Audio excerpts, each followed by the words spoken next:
Hey there, everybody. Welcome back to Questions and Topics, Nothing Hidden Ministries. I am Jeremy Byrne, your host for the Today Show. Today's question is about breaking up. And some good questions here. Looks like a four-parter. First one we'll dive into, should you prepare the other person? That is a very understandable question. When relationships are kind of on the rocks or they're questionable or there's insecurity within a relationship and you say, hey, can we get together and talk?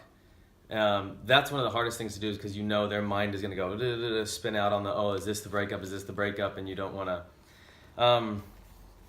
But hopefully within that question, one thing I did not do well myself in relationships in the past was be honest throughout the course of the relationship. So sometimes the breakups just were this complete left field thing that were really hard for people to process. And what I would say in the answer to that question, do you prepare the person? The best way you can is in bringing up the little things along the way. Bring up little checks that you have in your gut and your spirit and your mind and your heart, whatever, that make you kind of think, something's off here, and be willing to talk about them. Even if it's hard, it's a smaller level of hard to talk about them throughout than at the end to have one big kind of like, well, where is this coming from? Why haven't you told me this over the last few, blah, blah, blah. And those are valid questions. So do you prepare the other person? Yes, ideally by talking about these things throughout the course of the relationship, just being really honest with your feelings, some of your reservations, your insecurities, your questions. But if this is coming and you just think it may be kind of like a shock or a surprise, or it's going to be hard regardless, there are ways I would just pray about how to do that. Just pray to have God lead you, and just maybe you can do it, when you know you're going to be with the person, and you can kind of just say, hey, I need to talk about some things that are going to be kind of hard to talk about, but obviously you hopefully have gotten to the place where you're sure about making this decision to break up. So I would say it's not your responsibility to prepare someone, but there's wisdom about how you can go about that. Do's and don'ts is the next part of this question. Yeah, I would say one of the worst things you could do is sugarcoating or diluting or watering something down for the sake of the other person's feelings. That actually just makes everyone end up feeling way worse.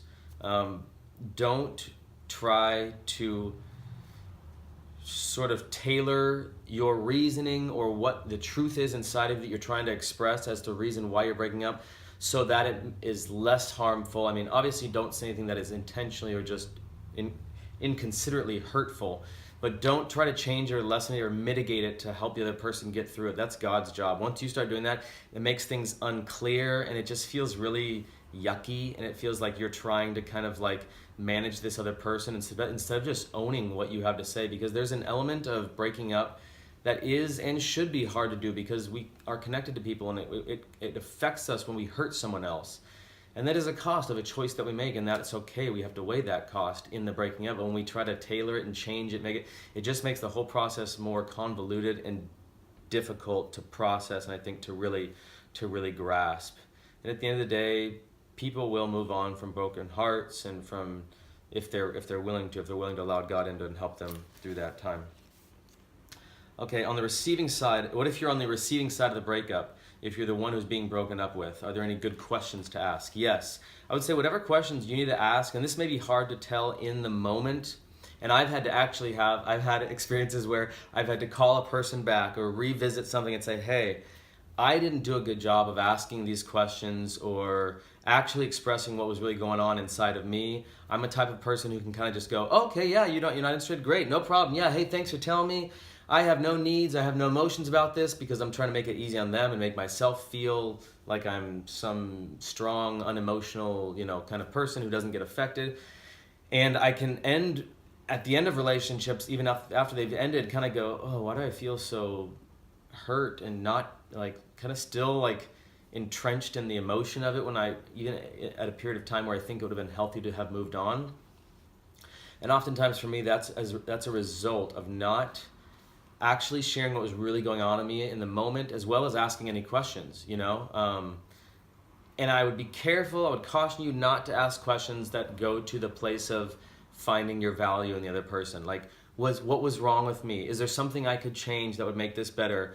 Why, what could I have done better? All these questions are kind of around like, oh, there's something wrong with me that is not lovable. So help me to become more. Those are things you got to go to God with at the end. You've got to be able to say, you know what, God, I'm doing my best, but I'm willing for you to bring up anything in my life that is making it harder for me to really connect, to be open up, to receive love, to give love in a relationship. Don't go to the other person to try to be like, well, what's wrong with me? Or was there anything that you actually did like about me? Or was there, I would just steer away from those things. Some of those you can kind of tread into that water and it's okay, but lots of time that's looking for the other person to just give you like inherent worth as a human, which is never a great idea.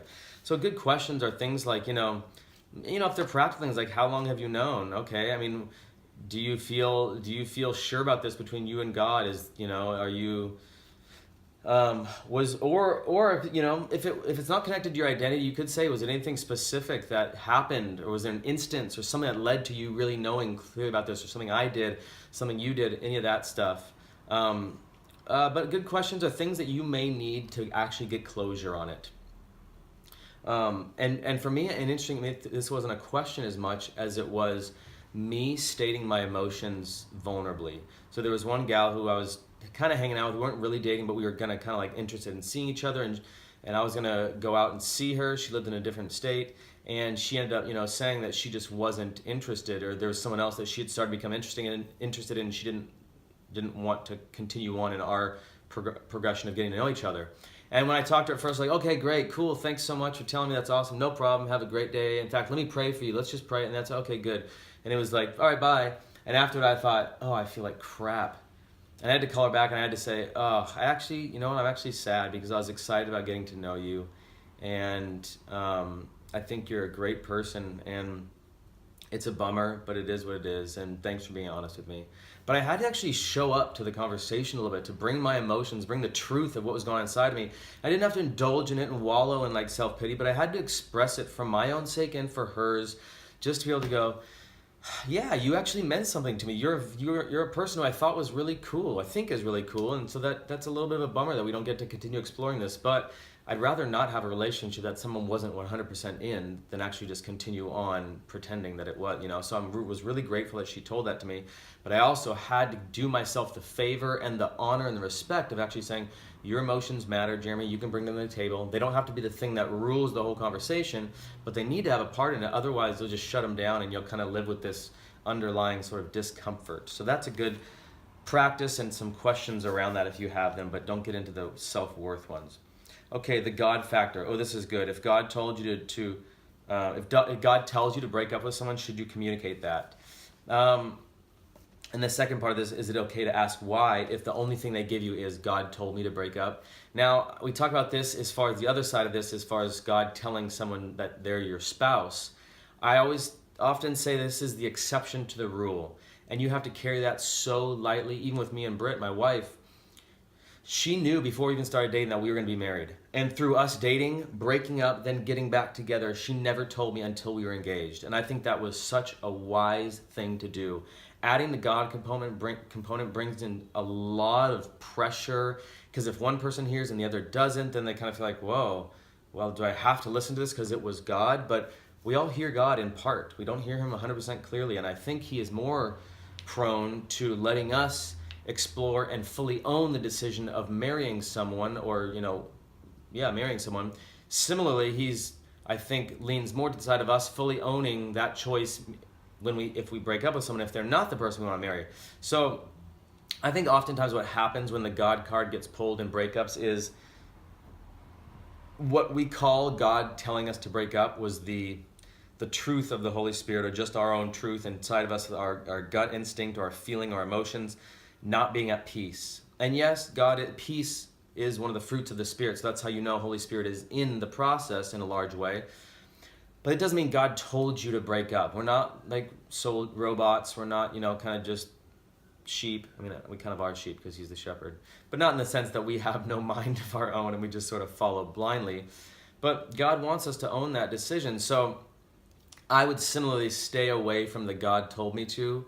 It's more courageous, more kind, and more respectable to own your decision and say, when I pray about this between me and God, when I can get to the most quiet, peaceful, true moment or thought around our relationship, what I feel and what I sense within me and between me and God is that this doesn't feel right. Sometimes you have a clear reason, sometimes you don't. You don't always get a clear reason, and that's okay. You don't owe someone a clear reason every time, because sometimes you don't know what it is, you just know that it doesn't feel quite right. And on the other side of that, if you're the person who's being broken up with, it's okay to ask why. It's okay to ask, like, is there any reason, or are you just done with this? You know, if there's no reason given, you know, you can say, oh, is there any reason? And they just say, I just don't feel good about it.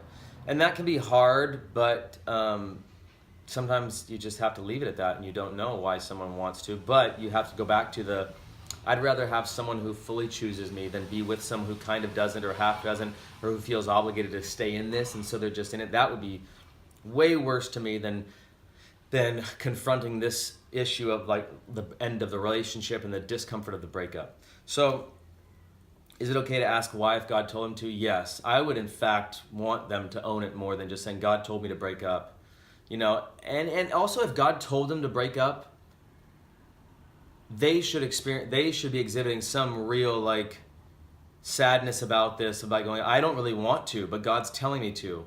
Otherwise, they want to and God's telling them to. Then I would want to know, okay, well, why did you want to break up when God implemented that? Or how did this come up? Or why are you, you know, what is behind this? There's obviously, God's not telling you to do something that you don't want to do. So what is it in you that made you want to end this relationship? That would be a totally valid question in my opinion. And because the God thing can be a cop-out a lot of the times, and the language around it is also very crucial. If they say, God told me to, versus when I pray about it between God and I don't feel like I don't want to move on in this relationship. I'm not, whatever it is. Going forward, maintaining communication. Don't maintain communication, I would say. That's like not an absolute, but maybe 95% of the times. Now, if it was in a short-term relationship, you guys were not physical, you weren't sexual, you weren't like making out like crazy, and it wasn't hyper eroticized and sexualized, then you can, I think, oftentimes maintain a friendship afterward. I do believe that is one of the consequences of getting into sexual stuff outside of marriage, is you kind of explode the opportunity for a platonic relationship afterward. But if it started out very friendly and you guys dated in a very friendly way, I do believe that can happen. But I would say if someone's heart is really in it, you need to give time for that either way. And it's probably a wise practice not to just stay, because once you've acknowledged that one person has romantic feelings in it and the other person doesn't, I don't think that's a kind thing to do to the person who has romantic feelings, to keep hanging on to. Because what a friendship meets needs also. And especially when it's opposite sex, it's meeting needs. And a big part of marriage, a big part of relationship is meeting friendship needs also. It's just meeting the kind of like having a person, having your friend, your best friend, your closest friend around. And so a lot of times what happens is you just pretend like you're not dating, but you kind of still are, just without the sexual or without physical or without one side admitting romantic interest. So best practice, in my opinion, is to not maintain communication going forward. Let each other have space. Let each other move on. Let each other, especially if you're the one who has the romantic feelings, give yourself that space to move on and totally grieve the loss and mourn and move on, and then be able to, if you see the person, sure, be friends maybe in a group setting, but I'm also not a fan of one-on-one male-female friendships that are just outside of a group setting. They're just friends in and of themselves, kind of creating deeper bond connection. That, in my opinion, doesn't make any sense. As I said, there are exceptions to this rule, so I'm not trying to condemn you if that is you, but most of those situations I would look at and go, that don't make sense to me.